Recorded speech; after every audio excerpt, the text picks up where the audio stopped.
हिमाचल प्रदेश के युवाओं को किसने बनाया पप्पू? पुलिस भर्ती में धांधली के आरोपों पर एचपीपीएससी ने दी सफाई। तो अब या तो एचपीपीएससी झूठ बोल रहा है या फिर ये लड़की ही झूठी है। और आज की चर्चा इसी बात पर होगी। एक गरीब लड़की फूट फूट कर डीसी के सामने रोती है, कहती है कि मेहनत से पढ़ाई की थी, घर से उधार लेकर किताबें ली थी, मगर जब परीक्षा देने गई तो उसके सामने मोबाइल फोन से नकल होती दिखी। कोई पूछने वाला नहीं था, कोई रोकने वाला नहीं था। और आज वही लड़की सवाल कर रही है कि जब समोसे की जांच सीआईडी कर सकती है तो हमारे भविष्य की जांच क्यों नहीं? सवाल वाजिब है। और इससे भी बड़ा सवाल यह है कि उस लड़की की बात आखिर कोई क्यों नहीं सुन रहा। 15 जून 2025 हिमाचल प्रदेश में पुलिस कांस्टेबल भर्ती परीक्षा हुई। 1088 पदों के लिए करीब 15,781 अभ्यर्थियों ने हिस्सा लिया। इस प्रदेश में जहां सरकारी नौकरी का सपना ही बहुत से घरों की आखिरी उम्मीद होता है, वहां यह परीक्षा लाखों युवाओं के भविष्य से जुड़ी थी।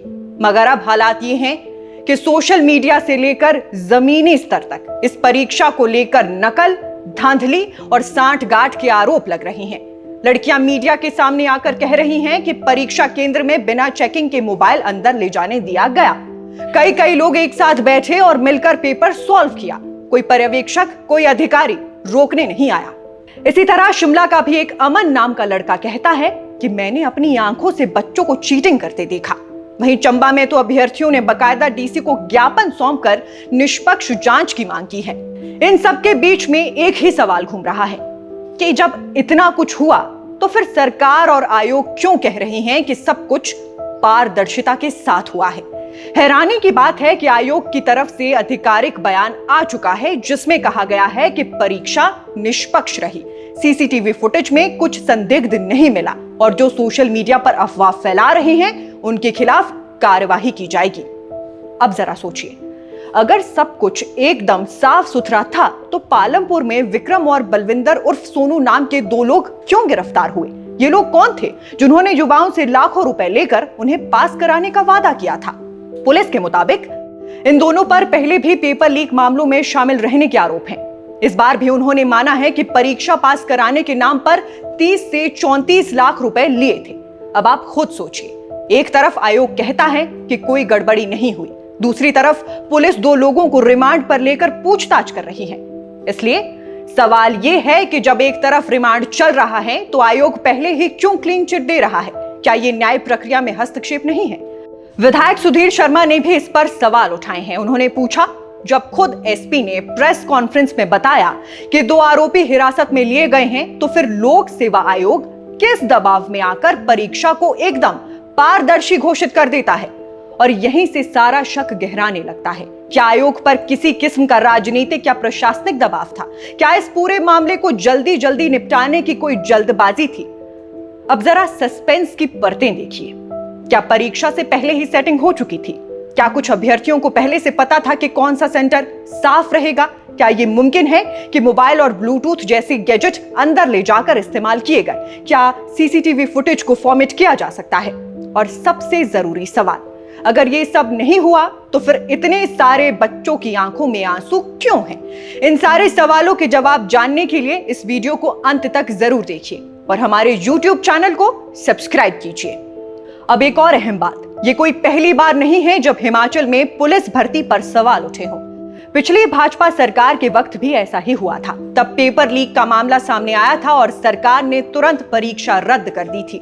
नई तारीख दी गई थी, एसआईटी बनाई गई थी और पूरे मामले की जांच सीबीआई को सौंपी गई थी। आज जब कांग्रेस की सरकार है तो वो इस मॉडल को अपनाने से क्यों हिचक रही है? नेता प्रतिपक्ष जयराम ठाकुर ने भी इसे लेकर तीखा सवाल उठाया है। उन्होंने कहा है कि आज फिर वही नेटवर्क, वही तरीके सामने आ रहे हैं। बच्चियों ने खुद बताया है कि कई जगह लोग बिना एडमिट कार्ड के अंदर चले गए, कई जगह मोबाइल से पेपर हल हुआ, कई बच्चों को तो दूसरे राज्यों में ले जाकर स्पेशल ट्रेनिंग दी गई। अब इस सब के बाद अगर सरकार और आयोग मिलकर कहें कि सब ठीक था तो जरा सोचिए, क्या हम सब अंधे हैं?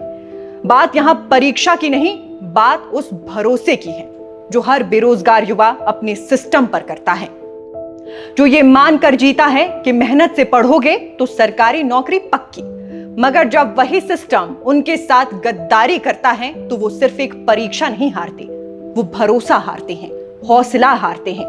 आज युवाओं के साथ जो हो रहा है, अगर उस पर सरकार मौन रहती है तो फिर आने वाली पीढ़ियां तैयारी करने से डरेंगी। वो सोचेंगी कि जब सेटिंग और सिफारिश से नौकरी मिलती है तो पढ़ने का क्या फायदा। इसलिए ये मुद्दा किसी एक भर्ती का नहीं है, ये मुद्दा उस शिक्षा व्यवस्था का है जो अब राजनीति के रंग में रंग चुकी है, जिसमें भर्ती से पहले ही तय होता है कि कौन पास होगा और कौन फेल। अगर सरकार को अपने ऊपर विश्वास है तो सीबीआई जांच से क्यों भाग रही है? सीसीटीवी फुटेज सार्वजनिक क्यों नहीं करती?